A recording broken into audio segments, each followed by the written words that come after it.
We'll now ask Ambassador Rolf Einar Fife to come to the podium. I thank Mr. Jarvel. I now give the floor to Mr. Fife. You have the floor, sir.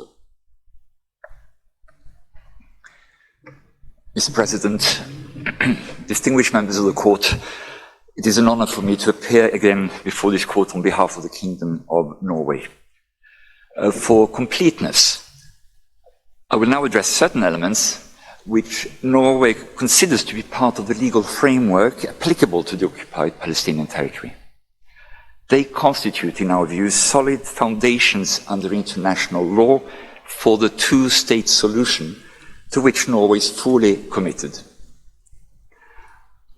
Mr. President, I would like to start by noting the statement before this Court on the 12th of January by the co-agent of Israel in a contentious case, when he recalled, and I quote, "the commitments made at the time the state was established, as reflected in our Declaration of Independence," end of quote.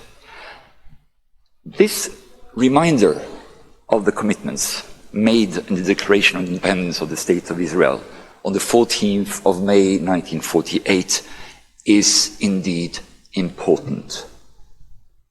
The Declaration is a key constitutive document for the establishment of the State of Israel. It is based on the strength of Resolution 181 of 1947 of the UN General Assembly concerning the plan of partition with economic union. It is indeed rare to find similar constitutional documents that are explicitly based on a specific United Nations resolution, as was done here. The Declaration added that the State of Israel was, and I quote, "prepared to cooperate with the agencies and representatives of the United Nations in implementing the resolution," end of quote. Furthermore, the resolution was considered in the Declaration to constitute an irrevocable recognition by the United Nations of the right to establish a state.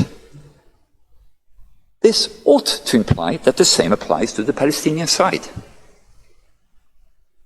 An international legal framework has since been built, in a figurative sense, brick by brick, under the auspices of the United Nations, with a view to achieving a two-state solution.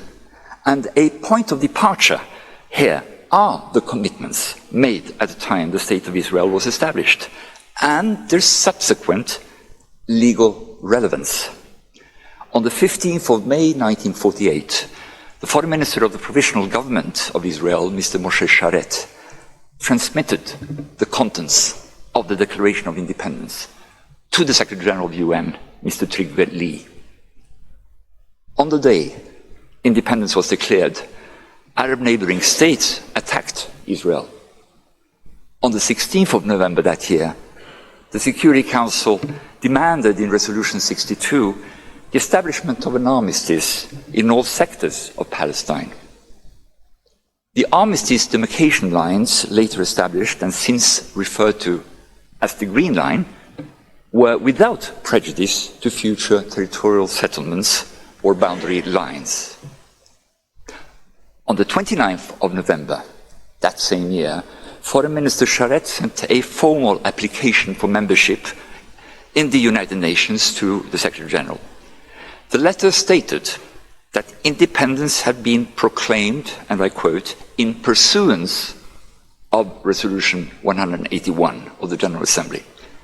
It added that Israel unreservedly accepts the obligations of the United Nations Charter and undertakes to honor them from the day when it becomes a member of the United Nations, end of quote. Mr. President, the subsequent decision-making process concerning UN membership in accordance with Article 4 of the Charter is significant.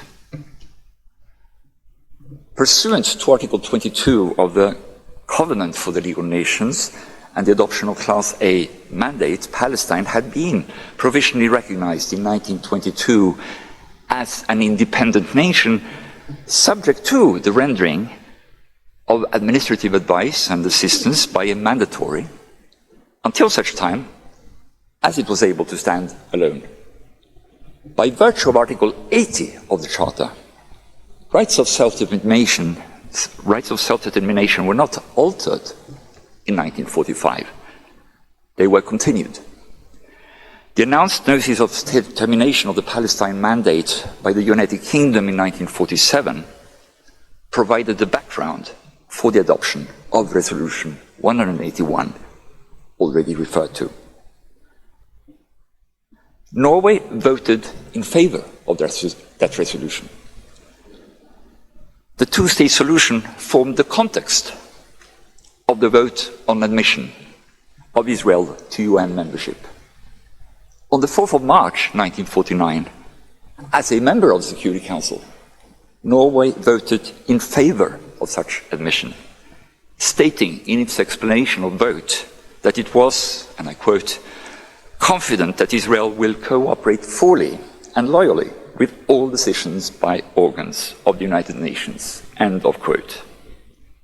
Subsequently, on the 11th of May that same year, Norway also voted in favor of Resolution 273 on admission in the General Assembly. This decisive resolution referred to Resolution 181 of 1947, but also to, and I quote, the declarations and explanations made by the representatives of the government of Israel before the ad hoc political committee in respect to the implementation of the said resolutions, end of quote. Indeed, from the 5th to the 9th of May 1949, Israel's representative in that committee, Mr. Abba Eban, had fielded questions from member states. His assurances became an integral part of assessments made by the relevant UN organs as regards membership. For instance, on the 5th of May, Mr. Eban recalled that Resolution 181 recommended that when either state envisaged by that resolution had made its independence effective, end of quote, sympathetic consideration should be given to membership in the UN. He added that, and I quote, the time had come for the UN, if it wished Israel to bear the heavy burden of charter obligations, to confer upon Israel the protection and status of the charter, end of quote. After the decisive vote in the General Assembly, Foreign Minister Sharet stated that the aftermath of the war had changed some elements in the pattern envisaged in the 1947 resolution, and that modifications were therefore called for. However, these do not vacate the continued relevance of the framework. The Foreign Minister noted that Israel's organic connection with the United Nations had combined with its own compelling interest in dictating its course of action in international affairs, a cause of undivided loyalty to the Charter of the United Nations and of consecration of the cause of peace, end of quote.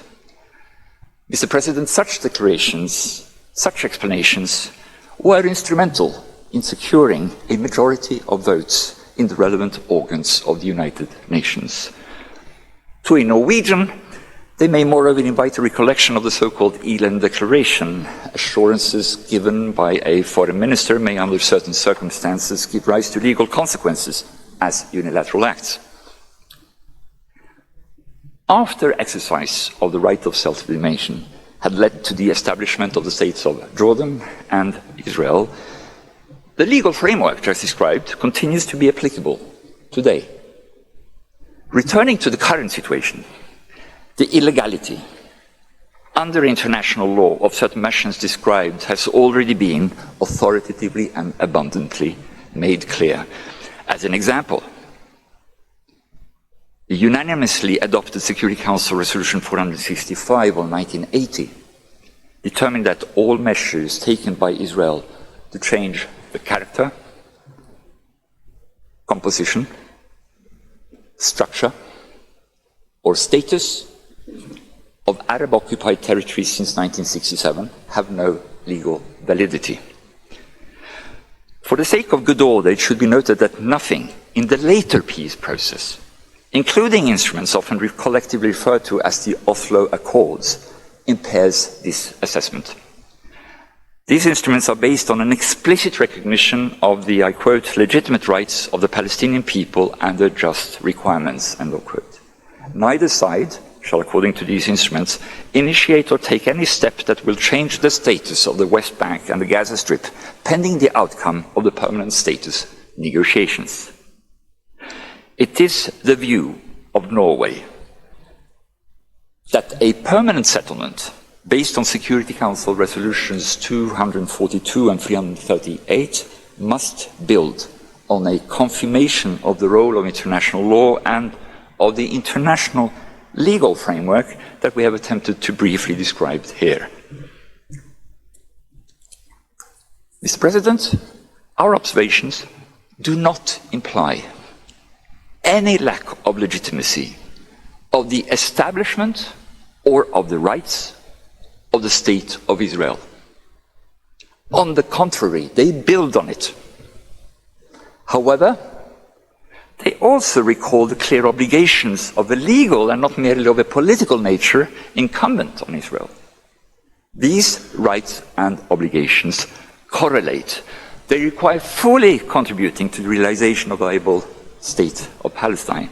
The permanent and irreversible nature of measures described under the prolonged occupation with illegal settlements conducted in relation to the Gaza Strip run counter to the Charter and also to the very commitments made by Israel. It is against this background, Mr. President, members of the Court, that we invite the Court to pronounce itself on the legality of the measures described and of the continued occupation. I've come to the end of my presentation, and I thank you for your attention.